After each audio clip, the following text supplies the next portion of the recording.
библиотека имени Александра Сергеевича Пушкина Республики Тыва присоединяется к челленджу Победы, организатором которой является Государственная научная библиотека Кузбасса.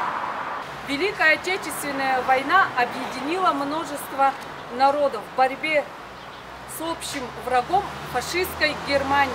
Немалую роль в Великой Победе сыграл тувинский народ, который не только отважно сражался с фашистами, но и, не покладая рук, работал в тылу. 20 мая 1943 года ушли на фронт первые добровольцы из Тувинской Народной Республики, 11 танкистов. Мы находимся у исторического памятного места Государственная филармония, в прошлом Дом культуры имени Иосифа Сталина, где 77 лет назад состоялись проводы первых тувинских добровольцев, танкистов.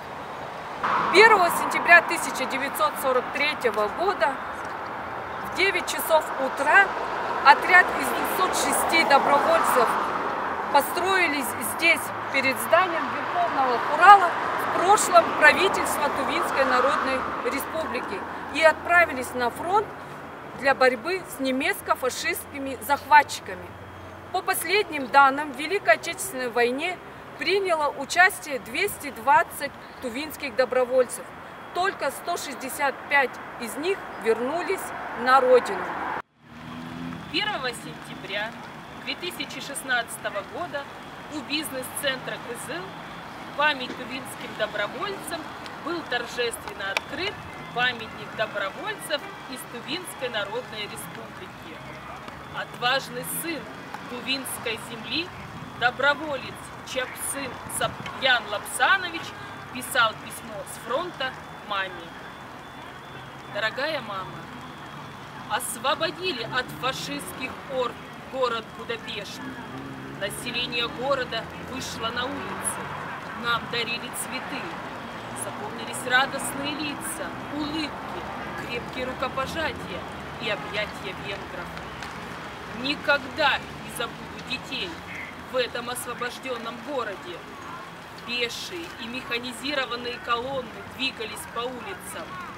Солдаты с автоматами на груди, со скатками через плечо, в ковриши гимнастерках и пилотах, в пыли и струйках пота на лицах. С протянутыми руками шли дети за колоннами и просили хлеба. Слова «солдат» и «хлеб» звучали на разных языках. Мы молча развязывали свои вещевые мешки, доставали хлеб, сухари, сахар, консервы и отдавали детям. Чапсын Саян Лапсанович погиб в Венгрии в 1945 году.